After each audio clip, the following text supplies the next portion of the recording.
PM મોદીએ મન કી બાતમાં મહેસાણા જિલ્લાના બહુચરાજી તાલુકાના ચાંદડકી ગામનો ઉલ્લેખ કર્યો। ચાંદડકી ગામમાં શાનદાર કમ્યુનિટી કિચન છે અને ગામના લોકો પોતાના ઘરે ભોજન નથી બનાવતા। ગામના બધા લોકો એક સાથે બેસી અને ભોજન કરે છે। છેલ્લા 15 વર્ષોથી આ પરંપરા ચાલી રહી છે। જો કોઈ વ્યક્તિ બીમાર હોય તો ટિફિન સર્વિસ પણ ઉપલબ્ધ છે। ગામમાં સામૂહિક ભોજન લોકોને આનંદ આપે છે। આ પહેલ ગામના લોકોને પરસ્પર જોડે છે। बेचराजी के चंदन की गांव की परंपरा अपने आप में अनूठी है। अगर मैं आपसे कहूं कि यहाँ के लोग, विशेषकर बुजुर्ग, अपने घरों में खाना नहीं बनाते तो आपको हैरत होगी। इसकी वजह गांव का शानदार कम्युनिटी किचन। इस कम्युनिटी किचन में एक साथ पूरे गांव का सबका खाना बनता है और लोग एक साथ बैठकर भोजन करते हैं। बीते 15 वर्षों से यह परंपरा निरंतर चली आ रही है। इतना ही नहीं, यदि कोई व्यक्ति बीमार है तो उसके लिए टिफिन सर्विस भी उपलब्ध है, यानी होम डिलीवरी का भी पूरा इंतजाम है। गांव का ये सामूहिक भोजन लोगों को आनंद से भर देता है। ये पहल न केवल लोगों को आपस में जोड़ती है, बल्कि इससे पारिवारिक भावना को भी बढ़ावा मिलता है। साथियों, भारत की परिवार व्यवस्था, फैमिली सिस्टम हमारी परंपरा का अभिन्न हिस्सा है। तो મહેસાણા જિલ્લામાં આવેલ તીર્થધામ બહુચરાજીથી 5 કિલોમીટર અંતર પર આવેલું આ ચાંદડકી ગામ જ્યાં અનોખી પરંપરા છે। મોટાભાગના લોકોના સંતાનો ધંધા રોજગાર અર્થે દેશ વિદેશમાં વસવાટ કરે છે। વતન અને વૃદ્ધ મા બાપથી દૂર રહેતા સંતાનોને ઢળતી ઉંમરમાં ભોજન બનાવવાની ચિંતા ન રહે તે માટેની વ્યવસ્થા કરવામાં આવી। ગામના વડીલોને જમવાની ચિંતામાંથી મુક્ત કરવા માટે તેમના સંતાનોએ એક સંપ થઈ ગામમાં જ તમામ વડીલો એક જ રસોડે જમે તેવી અનોખી વ્યવસ્થા ઊભી કરી છે। ગામમાં સવારના 11 વાગ્યે ઘંટના થતાં જ તમામ વૃદ્ધો ઘરના દરવાજા બંધ કરી ગામના પ્રવેશદ્વારની ડાબી બાજુએ આવેલા ચંદ્રેશ્વર મહાદેવના મંદિરે પહોંચી જાય છે। મંદિર પરિસરમાં થોડી જ વારમાં ટેબલ ખુરશી ગોઠવાઈ જાય, વડીલોને સન્માનભેર ભોજન પીરસવાનું શરૂ થઈ જાય।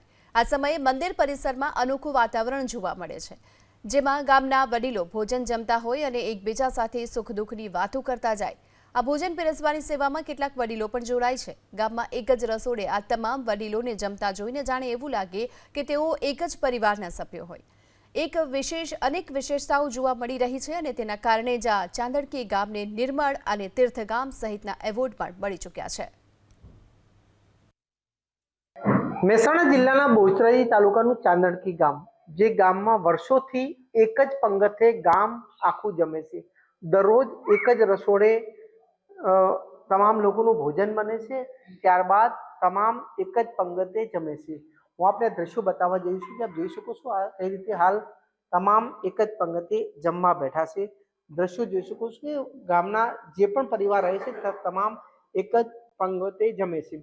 તે પહેલા હું આ દ્રશ્યો બતાવીશ કે અહીંયા આપ જોઈ શકો કે આ રસોડું છે જ્યાં તમામ લોકોનું ભોજન તૈયાર થાય છે। બંને ટંકનું ભોજન આ જ રસોડામાં તૈયાર થાય છે અને ત્યારબાદ બાજુમાં જ ભોજનાલય છે જ્યાં તમામ લોકો સાથે બેસીને જમે છે। આપ દ્રશ્યો જોઈ શકો કઈ રીતે તમામ લોકો સાથે બેસીને જમે છે। ગામના સરપંચ પૂનમભાઈ છે, તેમનાથી વાત કરીશું। પૂનમભાઈ, કેટલા વર્ષથી આ પરંપરા ચાલે છે ને આનો હેતુ શું છે? 15 વર્ષથી આ પરંપરા ચાલે છે અને બહુ સરસ રીતે ચાલે છે આ પરંપરા।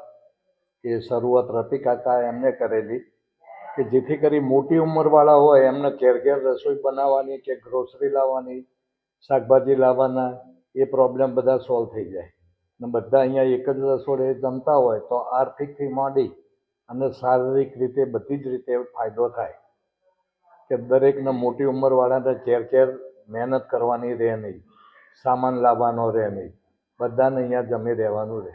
ખાસ કરીને આ ગામમાં કેટલા લોકો રહે છે, કેટલું મતદાન છે ને કેટલા લોકો રહે છે, રોજ કેટલા લોકો જમે છે? મતદાન લગભગ 300 માણસનું છે અને ગામની અંદર હાજર રહેનારા 35, 40, 45 માણસ હોય જનરલી। કેટલા પરિવારો છે?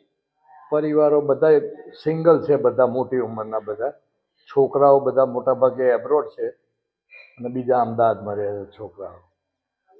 એટલે મા બાપને તો આપ સમજી શકો છો કે એ તમામ લોકો એક પંગતે જમે છે. જયંતિભાઈ છે જેમને આ શરૂઆત કરી હતી.